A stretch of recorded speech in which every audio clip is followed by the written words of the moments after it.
can't beat the in-person interactions, the lunches, the dinners. The quality of the people that you meet over coffee here is just phenomenal.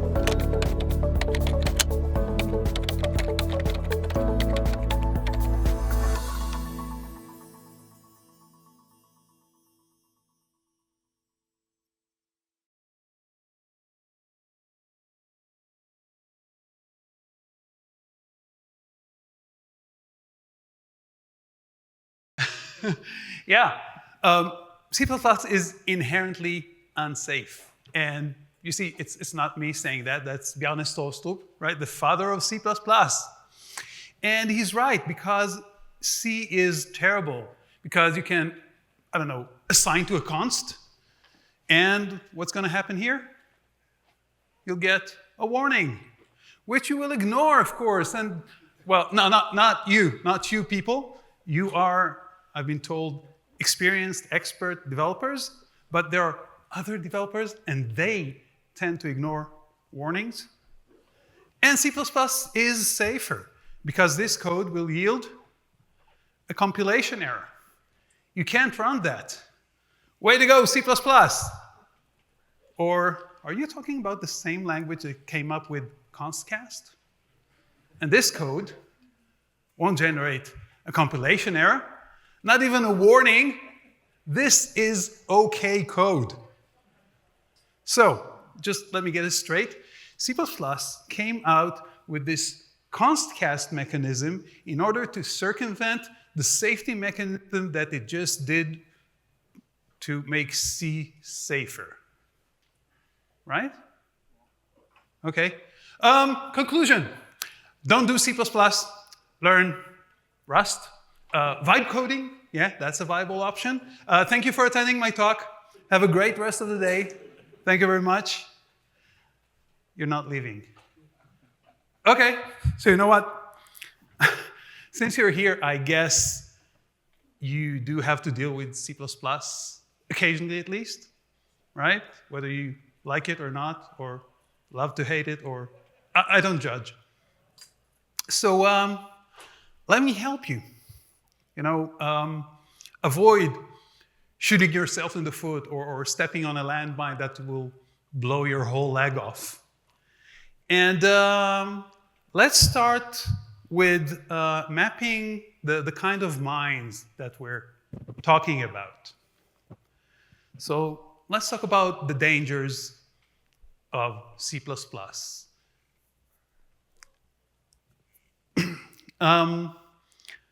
I see it as two groups of dangers. And the first one is safety. Okay, C++ is unsafe. It has memory safety issues, right? And other safety issues, which we will discuss, and that's pretty scary. But that's only half the story, because it's also very, very unpredictable. And unpredictability is baked into the standard, okay? And that's sheer terror. So let's relax a little bit and start with the scary, okay? Let's start with safety. And I want to show you, I'm warning you in advance, I want to show you an example. And it's going to be scary, as promised. So I do hope no one here has any heart conditions or blood pressure issues or stuff, because ready, set, boo. Okay, this seems innocent enough until you realize that the pattern behind this is also behind some of the most exploitable bugs in software history. And of course, I'm talking about, all together now, buffer overflow, yes. Okay, so you know this. And this is what I'm talking about, okay? Not just bugs, because you can write bugs in any kind of language. But this kind of bugs, these real serious things, are special for C++, and yes, C, its predecessor, but we're talking about CPP here today. And in this lecture, I'm going to talk about safety and security more or less interchangeably. There are quite a few definitions of safe and secure, and some of them collide, and some of them overlap, and I'm not going to go into that. So safety, security, for our intents and purposes, same thing, okay? Okay, so let's see the landmines. So we have lifetime safety issues. We need to remember to initialize stuff in the constructor. Oh, and don't forget to deinitialize them, to delete them in the destructor, right? Oh, did you make your destructor virtual? Very important. Dangling pointers, all these things about a lifetime accessing an object after deleting it. Fun stuff, right? Then we have bound safety. You can access an array at index -1. You can access a vector at size plus 2000. Then we have type safety, casting, all these things, type checking, fun stuff. And that's pretty unique to C and CPP. And on top of that, and actually we have more, yeah? We have exception safety and so many others. I can just stand here all day, but I just took a few of them. And on top of that, we have the usual suspects, thread safety, okay? All these race conditions and gridlocks and whatnot. And we have runtime on top of it all, because no matter how many unit tests you wrote, no matter how many code reviews you did, no plan can withstand the rigors of the runtime. And the fun stuff is that you can mix and match them. Lifetime safety and trace safety. I can access an object in one thread while deleting it in the other. Fun. Okay, and again, you can do your own mixing and matching and have fun doing that. But that's half the story, as I said, because C++ is also very unpredictable. And when I'm talking about unpredictability, you probably know that as UB, undefined behavior. But undefined behavior is only part of the story, so that's the whole story. So yes, we do have undefined behavior. And undefined behavior is where the standard itself says anything goes. Classic example, division by 0. If the denominator happens to be 0, then the result can be 0 or int min. Or 5 on Fridays and format your hard drive whenever it feels like it. And this is okay, this is fine. I do hope you're not using this disastrous programming language. That's not all, because we also have unspecified behavior. This is a bit trickier, so I'll start with the example right away. So assuming we have a function f receives parameters x, y, and z, but instead of sending 1, 2, and 3, we call functions a, b, and c, take their returned values, and pass them as arguments. Okay. So the standard does say that a, b, and c will be called, and the return value of a will be passed as x, etc., etc. But in which order? Will we call a, then b, then c, or will it be c, then b, then a? Well, according to the standard, anything goes. So any of the 6 permutations is fine. And this is not even the bad stuff. Because if you call f twice, the order might change. Fun. Had enough yet? Because I'm not done yet. We have implementation-defined behavior, which is behavior that is defined, but not by the standard, by the implementation, the compiler. For example, size of. What's the size of long in your whatever you're doing right now? It's Always always 8. 8. Do I hear another number? 4. 4. 4 going once, going twice. Do I hear 16? So yeah, it feels like a bazaar. Because according to the standard, almost anything goes. But the compiler, at least the documentation, should tell you what the size of long is, and it should be consistent. So as long as you're staying with the same compiler, on the same operating system, using the same bitness on the same CPU, you'll get the same result from size of long. So that's implementation-defined behavior. And sadly, we have more. We have conditionally supported behavior, which is behavior that is supported conditionally, if the compiler feels like it. Example, pragma. Pragma this might be supported by one compiler, but not supported by another. And we have locale-specific behavior. That's about text and languages and all that. And as a Hebrew speaker, whose language is both extended ASCII and right to left, I can stand here all day and just talk about that. So maybe I better not. And in CPP 23, we have erroneous behavior, which is somehow linked to undefined behavior, so we're back to square one. And on top of that, we have all these convoluted wordings like invalidated pointers or invalidated iterators. What's invalidated iterator? Okay, if you would have invested an hour digging through the manual like me, through the standard, you would have known that it's actually undefined behavior. So again, back to square one.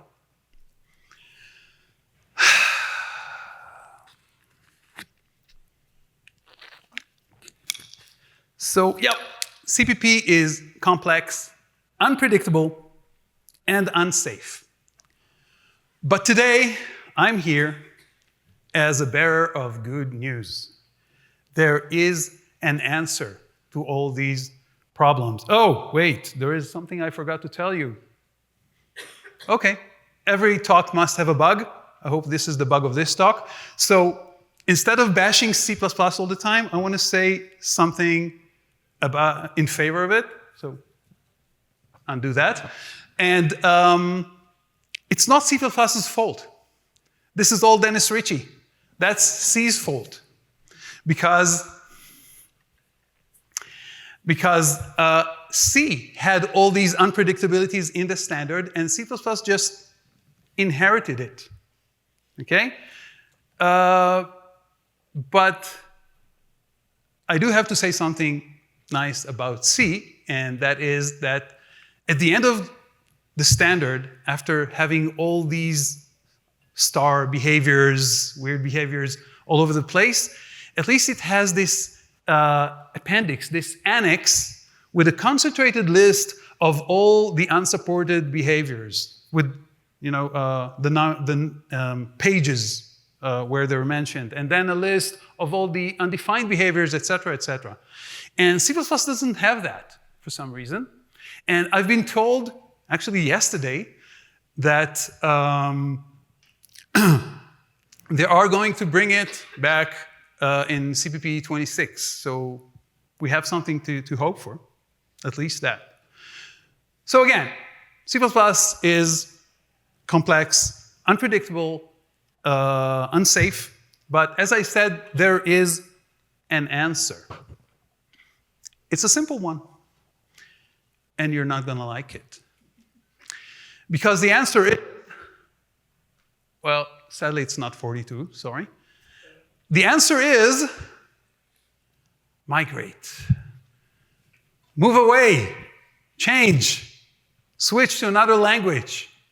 And it's not me saying that, it's all these acronyms. And I'm not good with acronyms, so I'm going to read them from here. The CISA is the Cybersecurity and Infrastructure Security Agency. That's two securities in one acronym. Wow. NSA is, of course, the National Security Agency. That's the spooks. ONCD is the White House Office of the National Cyber Director. If you've been keeping count, we have 2 cybers and 3 securities in one line of acronyms. And this is basically the US government, and there are more acronyms like that who are all keep telling us, forcing us, begging us to switch, to migrate away from C++. They started by telling us to stop using C and C++ for mission-critical and safety-related applications right away. That was 2022. 2023, they said, well, by 2025, you must not run any CPP code in any of these applications. By 2024, they got to the census and said, well, please, at least by 2030, please have a plan to migrate away. And this is worrying. I mean, as a C++ developer, my job is at stake, right? And again, I'm the bearer of good news. Don't worry, not gonna happen. It's just not practical. Think of all the code. I mean, talk to me after you finished moving the whole of Linux away from C. And then we'll talk about Windows, of course. And then we'll talk about so much code. It will take decades upon decades to change everything. And that's not all, okay? Because there's also the ecosystem. So many tools supporting this that you'll have to change. So many libraries. And you know what else is part of the ecosystem? You people. You are experienced C++ developers. You're not going to become something else developers, just like that overnight, right? So this will take lots of investment. And then there's requirements, because if the requirements call for real-time performance, then of course we can't use memory-managed languages such as Java and C#. And if we need efficiency because we're very low on RAM or CPU, then certainly we can't use JavaScript or Python. And if we need low-level support, then Rust won't cut it. And I won't go into Go. So as we can see, there is no real alternative. Okay? There is no language that supports everything that C++ can do and be safe and be predictable. So there's just no alternative. The only alternative to C++ is C. The only alternative to C is assembly, and I'm not even going to finish that sentence. Okay, so this is definitely not the answer. So what is? Well, if there is no magic solution, then it must be hard work. And we can have a solution or solutions that can mitigate these problems. And we'll start with standardization. And for example, C++. C++ is a safer version of C. In the standard, instead of one almighty cast, we have four weaker ones.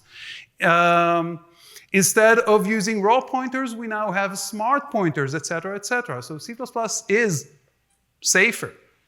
And on top of that, there are initiatives such as Sean Baxter's Safe C++. Anyone heard of it? safecpp.org, interesting read. Go and read it.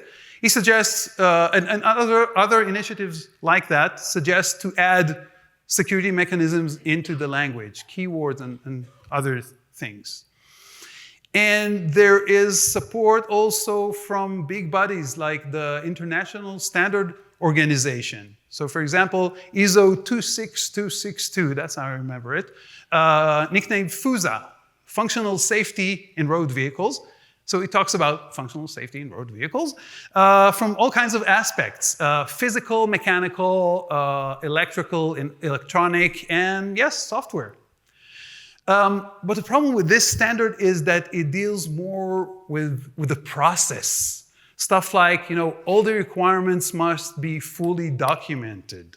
Stuff like, and I have to read that to you, verify that the software architectural design is suitable to satisfy the software safety requirements, whatever that means. Okay, so that's too high level for me. I need something practical. And there are. There are. You know, OWASP, top 10? Again, look it up.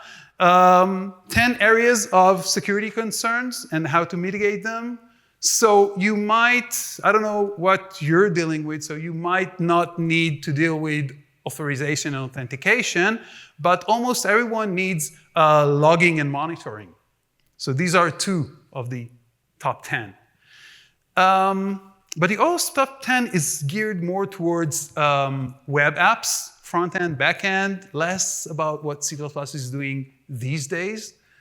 And it's not language specific. It tries to be language neutral. I mean, front-end, how many languages you got there? So not OWASP. So we have all kinds of ways of thinking. We have defensive programming. Ever heard of it? This is about stuff like design for the worst, plan for the worst, trust no one, check all the arguments coming in, expect the worst, all these things. And it's considered a bit of a paranoid approach. But you know, the fact that you are paranoid doesn't mean that the runtime is not out there to get you. So it does have its place, and you should keep it in the back of your head and use it while programming. This is a good thing to remember. But again, that's not enough. Something a little lower level. And there is the Secure by Design initiative, or may I call it Secures by Designs initiatives, because there are several with the same name. One of them is by all these acronyms that we saw earlier, the US government. So they have the Secure by Design, their own version of this initiative.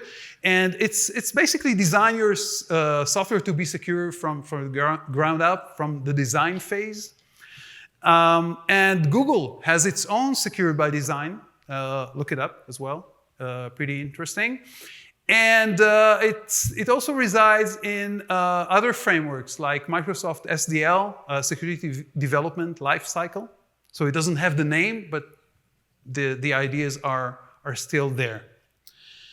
And it's still too higher level, because I can let people read that all day, but at the end of the day, they have to write reliable, safe, predictable software. I need something. In Hebrew, we say tachlis. It's like boots on the ground, like, you know, get down to business. It's enforcement. Yeah, I need to enforce this. I need to make people write good code. And I suggest here a two-pronged attack, a scissor maneuver, a 1-2 punch. So we'll start with a set of rules, guidelines, do's and don'ts. Never use raw pointers, always use smart pointers, for example. And we do have these sets of rules because smart people compiled these sets of rules multiple times, actually. There is the JSF C++ coding standard developed for the JSF, what came to be the F-35 jet fighter. There are the C++ core guidelines. There is a CISEC and AutoSAR and MISRA and quite a few more. So we're covered on this front. And on the other side, we need to enforce these rules. So we need tools. And luckily, we already have them, because static analysis tools is what we need. We need to make sure that people are not using raw pointers. So static analysis tool can take care of that for us, right?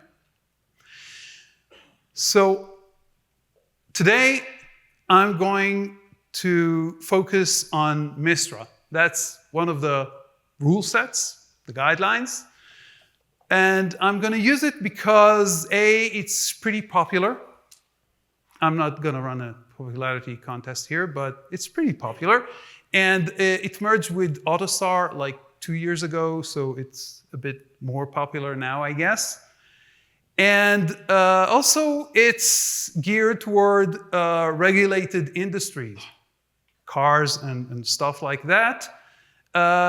So it's like cutting edge, okay, hardcore. So this is what I'm gonna focus on. And without further ado, let me introduce you to the Motor Industry Software Reliability Association. And I'm sorry about my terrible Israeli accent. This was supposed to be in the British accent because this is a British establishment. And I see I need to translate that. Motor industry in British English is, in American English, automotive industry. For the rest of you, that's car manufacturers, okay? So factories making cars, good. So the motor industry of the UK gathered with academia and they came up with this set of guidelines called MISRA. They started with MISRA C in 2004, added C++ in 2008, and they've been going at it ever since then. And initially it was for the car industry. And then the aerospace industry took note and started using it, and then medical, and then all kinds of other industries. So now it's pretty widespread. And now they also have other members outside the UK. So for example, BMW is also a member of MISRA now. That's a German car manufacturer. So let's take a look at the latest and greatest of MISRA C++. That's the 2023 edition. Yes, I know it's 2 years old. Yes. And it covers C++ 17. And yes, I know it's a bit outdated for you cutting-edge people. But how many companies are really using CPP 23 in production? From my experience, not many. And on the other hand, sadly, I know too many organizations who are still contemplating the move to this new and scary thing called CPP 11. So C++ 17 is fine. It's okay. And it contains 179 guidelines. I don't know if you think about it as a lot or not, but I'll give you some proportion. The standard is around, the C++ standard is around 2,000 pages long. Okay? So this is just 179 guidelines. I think I'd go with that. So do you want to see it? Do you want to see a real guideline live? Okay, I caught one and brought it here for you today. Here we go. So, how exciting, our first guideline. Rule 961, the go-to statement should not be used. And it feels to me that this has been forever like that. I mean, it's as if, I don't know, my kindergarten teacher told us, kids, never use go-to. You feel like that sometimes? Yeah? So it does make sense, right? I don't need to explain why it's necessary, okay? So I want to point out some of the peripherals, some of the things around it to show you how much thought was put into this. So first of all, I talked about guidelines, and this is a rule. So there are rules and there are directives, and I won't go into that, but just so you won't be confused, okay? Everything is a guide. There are 179 guidelines. Most of them are rules, some of them are directives. That doesn't matter exactly right now. What does matter is category, because we have mandatory, required, and advisory. And if a rule or a guideline is mandatory, well, that's pretty much self-explanatory, right? This is the law, and that's it. Nothing you can do about that. You have to obey. And if it's advisory, then this is the best practice, and it's your funeral. And required is the interesting thing, because when you have a rule that is required, you must either comply or formally document any deviation and violation. Which means, for example, that I have my piece of code that I'm in love with, because developers tend to be in love with their code and they don't want to change it. But this code violates some guideline. I can keep it. I just need to formally, thank you.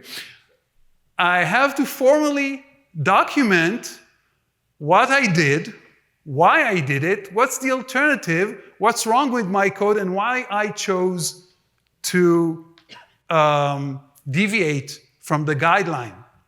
Oh, and then I need to get my supervisor approval. And probably an official audit if I'm in a regulated industry. Or I could, maybe, just saying, I could change my code and fix it and make it better. My choice. Okay, more down-to-earth example. I'm using a C library which returns a raw pointer. And raw pointers are a big no-no, right? But I have to use it because I'm using that, it's in C. What can I do? And I'm using it 10 times. So I have to document the deviation 10 times, and I have a good reason for using it. So I have to write the excuses, my justification 10 times. Or I could write a wrapper function that calls this C code, wraps it in some smart pointer, and then my 10 functions will call this safe version. And then I only have to document one deviation. My choice. Okay? So this is very smart, I think, knowing developers worldwide. Okay, another thing I wanted to point out is decidability. And this thing makes our life easier because guidelines can be either decidable or undecidable. And decidable guidelines means that for this rule, we can actually ask a static analysis tool, does this code comply with this rule?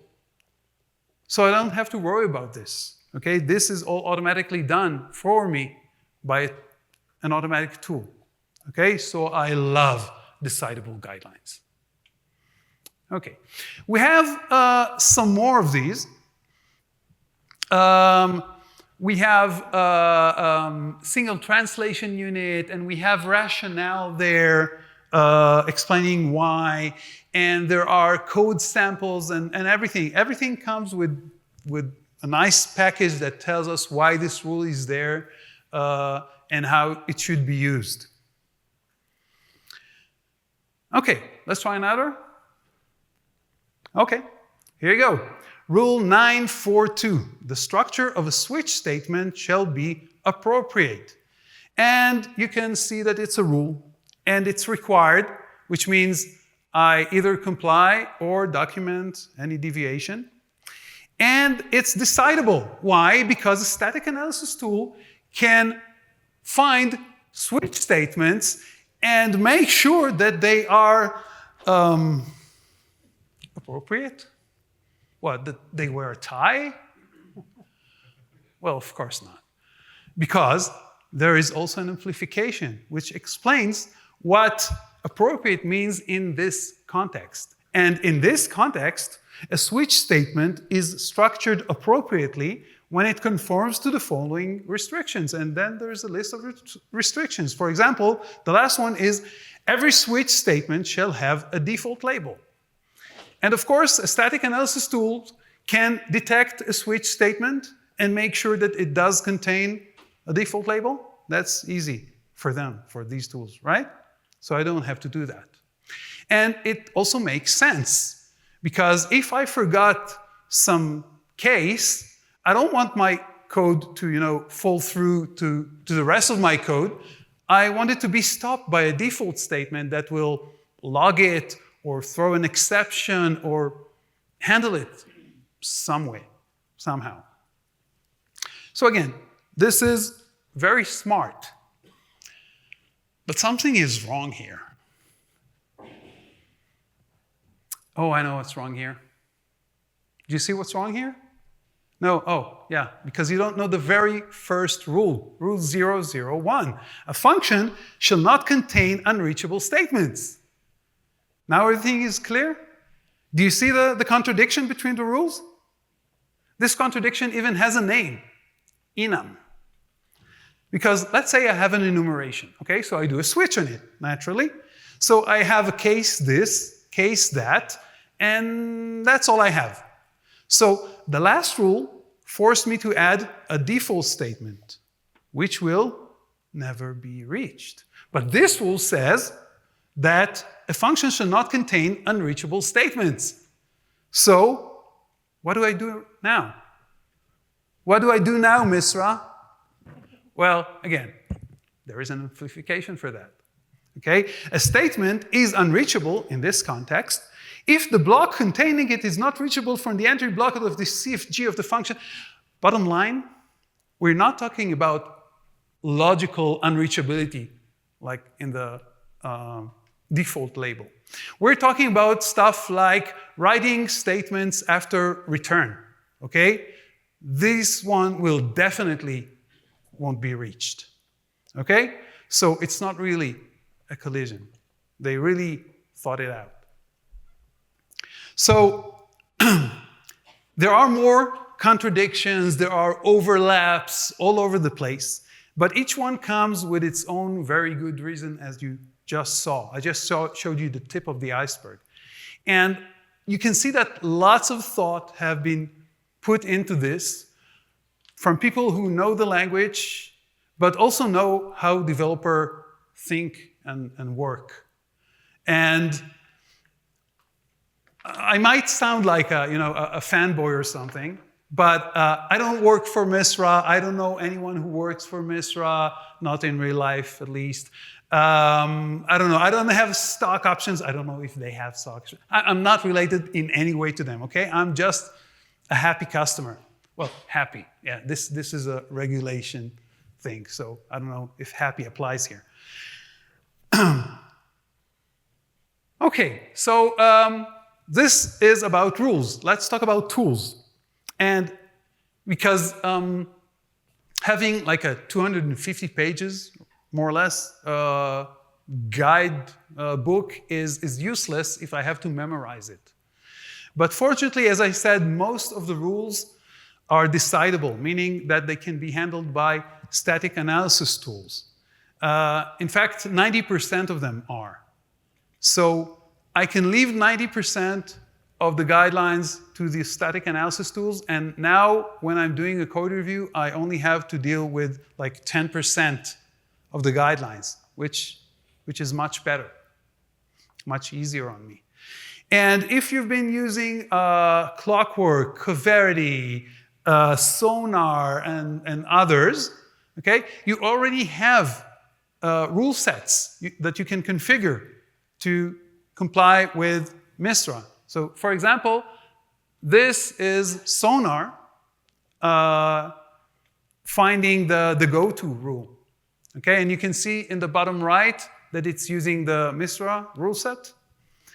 And another example from Sonar, this time this is the unreachable statement getting caught.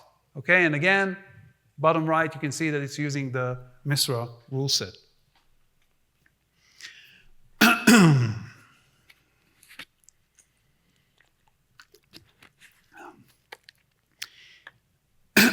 I've been using and concentrating and focusing on MISRA until now, but I do want to tell you that there are alternatives, okay?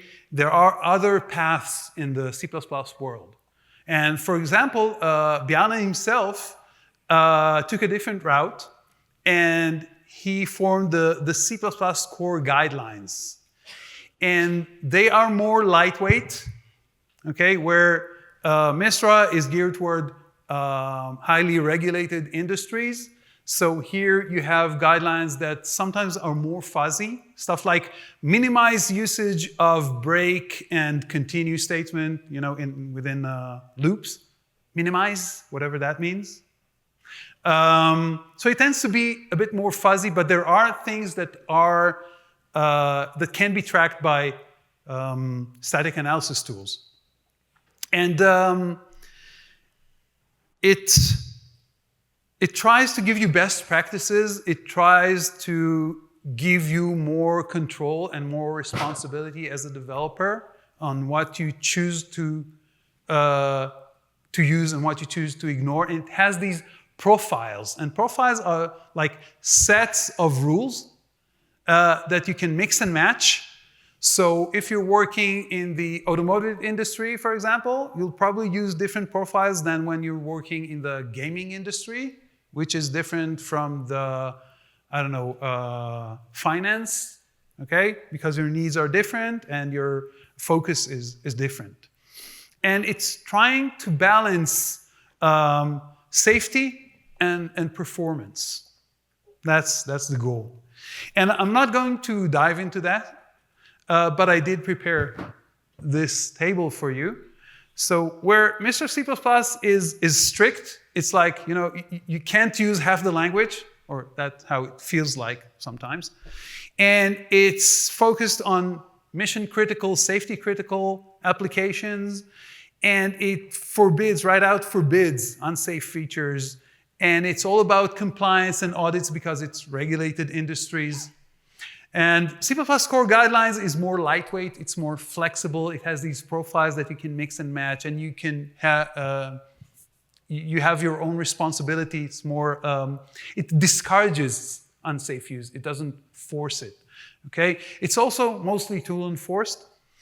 And while MISRA C++ is a bit heavy, okay, it's conservative, it's easy to evolve. We saw that the latest is from 2023, and it covers C++ 17.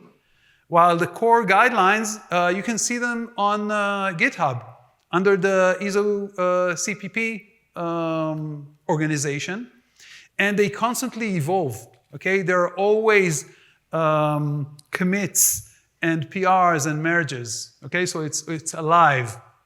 So right now it's dealing with CPP 23, and hopefully soon with 26. So still, MISRA on one side of the guidelines and core guidelines on the other still give me this headache, because now I need to be not only a language lawyer. You know what a language lawyer is? A language lawyer is when you need, in order to be a good developer, or in C++, in order to be a developer at all, you must know the standard inside out. Just like a lawyer knows the law, right? So you must know the standard inside out, all the details, all the tiny intricacies, everything, in order to be a good programmer. So in this case, I not only have to be a language lawyer, now I also have to be a MISRA advocate or a core guidelines advocate. I mean, why would I do that? And this was supposed to be the why. This was supposed to wrap it up and hand it over to you, because our goal is not to write more and more and more code faster and faster, but to deliver working software, even if it's slower, but to do it safer and more reliably. And then we'll have higher quality and safety and portability, and everything there is true. But I don't want to talk about that, because I keep hearing your thoughts. Some of you at least, you're thinking very loudly. And these were my thoughts, so I empathize. Maybe that's why I hear those thoughts. And these thoughts are something along the lines of, great, another rule book to limit my creativity. Because I'm a developer, I'm a free spirit, I'm creative, I expressed myself through my code, and now you force me to use this code and not that. And that feels limiting. But I want you to think about it differently. I want you to think of it not as a restriction, but something that promotes predictability. Because, excuse me.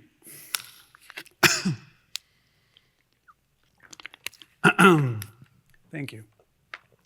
Because by removing the dark corners of the language, we get to have code that is easier to reason about, to maintain, to handle, to verify. And this is why we need those guidelines. So, yep, I said it once and I'll say it again. C++ is inherently unsafe. It has lots of buried landmines in the form of unpredictability and safety issues. And while there is no alternative, there are ways to mitigate the problems. And adopting coding practices is the key. And specifically, guidelines like the MISRA C++ guidelines that we saw will help both you and your code be safer and more predictable. My name is Assaf Tzur-El. In the last 30 years, I've been programming and architecting and CTOing. Is that a verb? I guess now it is. And what I really love to do is help to share all that experience and battle scars from these 30 years with people and organizations so they won't have to make the same mistake that I did. And I hope I helped you today to, keep your limbs intact, avoid shooting yourself in the foot or step on a landmine. Thank you.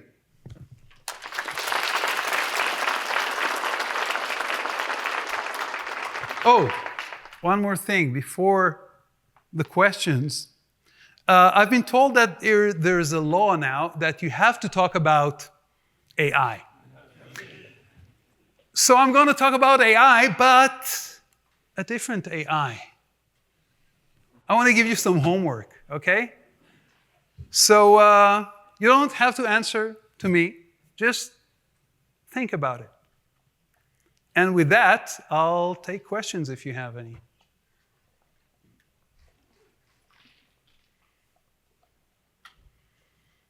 Nothing. Okay, cool. Yeah. So, Mike. My name is not Mike. MISRA probably prevents us from using new, which is a good thing, I guess. And it will be caught by static analysis tools, I guess. So I just want you to confirm that they will allow me to use placement new. I don't remember the whole thing by heart. But yeah, it's geared toward all cars and stuff and embedded. And in embedded, you usually use a placement new. So I guess they will. Probably, my bet is that it will be required. So you'll have to document each and every one. So you'll minimize your usage of news, even if it's in placement. Hi. I'm wondering whether MISRA also gives advice about compiler flags to be used. Because, for instance, in your switch statement, the compiler can catch if you don't, let's say, check specific enums. And so, actually, by adding the default statement, to me, is kind of dangerous because if you add a new value into the enums, then the code is just going to compile, and then, yeah, you're just going to just ignore, not see something that the compiler could have seen if you didn't have a default statement. Okay, so you did something dangerous because one thing I love to talk about is OCP, the open close principle. And the example of OCP violation is using enums with switch when the enum is not closed. Because if you have an enum that you intend to add to, don't use enum. Because then what happens is enum always goes with switch, right? So what happens is you add a value to enum, and now you have to go over all your switches and fix them. That's a violation of OCP. Okay, so let's think of it another way. And I have whole lectures just about that. So, okay, more questions? That's it. Okay, thank you.